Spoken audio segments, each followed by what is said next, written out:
From 2012 to 2014, I was a Peace Corps volunteer in Burkina Faso.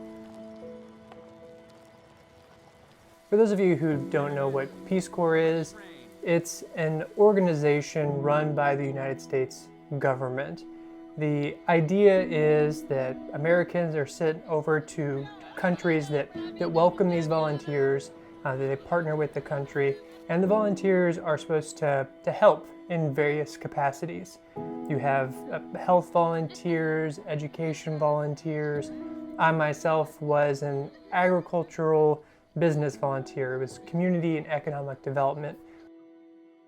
And in Burkina Faso, I was in a somewhat remote village, and I worked with several different associations that were there, individuals in my community, to try to make things better around agriculture and business.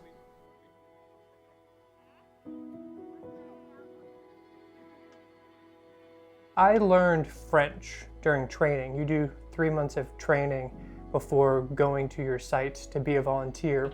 In the 3 months of training, I was able to get to a level of proficiency where they were okay with me going and living by myself in this community. They wanted to make sure that I could fend for myself.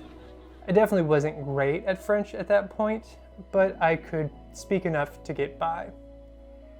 In my community, I had a house to myself, but I was right next to a family that were more or less like my host family.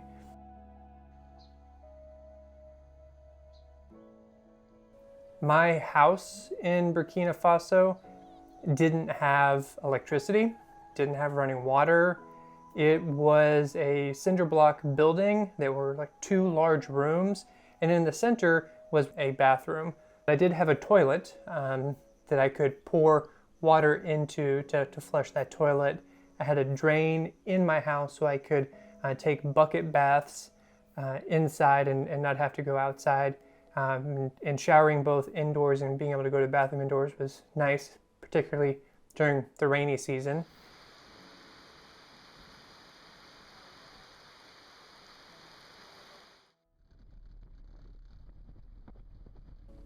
It was hard at first.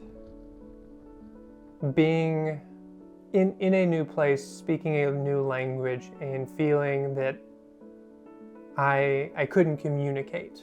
So I was a lot of times just alone in my own head. But slowly I became more and more confident in speaking French, and then also at the same time started making friends in Burkina Faso. Really, really good friends. One friend in particular, Issouf, he was my best friend in village, and this was a guy who was probably he's 20 years older than me, I think. I've never asked him how old he is. But very early on, I was biking through my community, and he yelled out at me. So I stopped by his little coffee stand and we got to talking.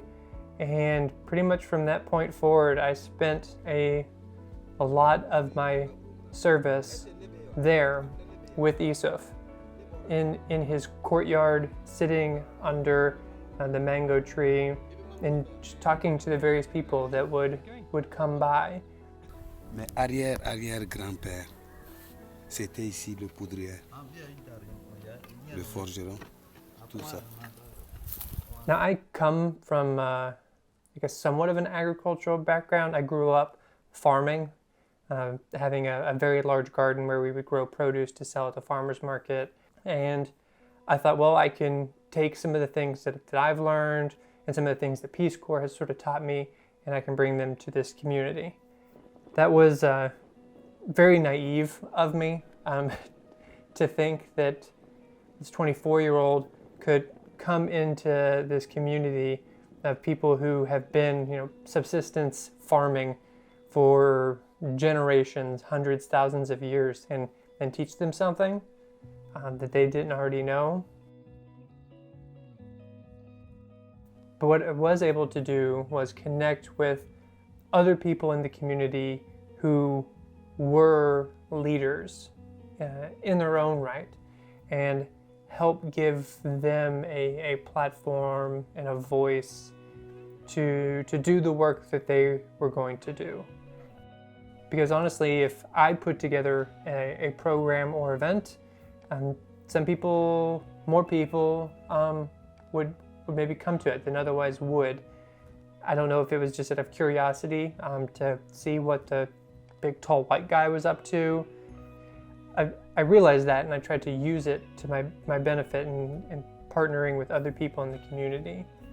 I mean, more than anything, I think it was one, the friendships that I made there, both of fellow volunteers, but the people in my community. And I haven't done the best job keeping up with either group. More so the people there in Burkina Faso. And that's, I mean, largely because, well, I'm just making excuses at this point. It was hard, and I really thinking back on the experience, if I'm honest with myself, it was very hard and difficult at times. So there is a tendency to look back with rose-colored glasses. But my life was so simple. I didn't own a lot of possessions. You know, as I said, I didn't have running water or really much electricity. There's no air conditioning, but I had enough, more than enough, far more than most people in my community had. And they were happy. They were genuinely happy, and they were a community, and they depended on one another, looked out for one another, and honestly, like, cared. My days in my community were, you know, largely spent just being, walking, biking around, talking to people, learning French and the local language, one of the local languages, and just trying to see and experience their life. I had a lot of artisans and tradesmen in my community, and being someone that likes, you know, playing around with cameras, I would go and do photography and videography of them, of course, you know, asking their consent, and make these little videos. And I brought back, you know, several souvenirs from my time in Burkina Faso, a lot that are very special to me, but more than, you know, the physical souvenir are the memories that I have from my time there. I would do it again. I would do Peace Corps again. I've talked about this with my wife, and then I would hope to maybe, you know, in our retirement, maybe if we have kids after they're grown up, going to a place to do Peace Corps as a couple.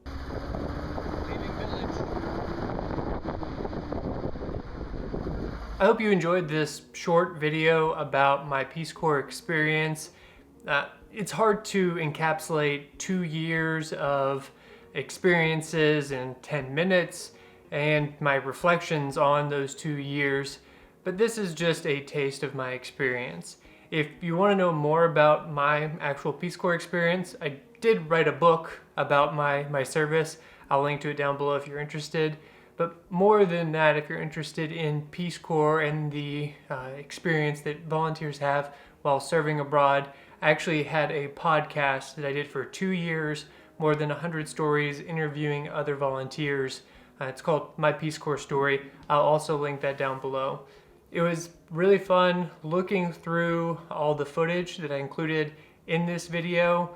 Much of it I haven't looked at in 8 years since I returned to the US in 2014. So thank you very much, and until next time, my name is Tyler Lloyd, and this is my YouTube channel. about living a happier, healthier, more sustainable life. See ya. Here's me sitting on top of a crocodile. Probably, I don't know, 8 feet long, 9 feet long.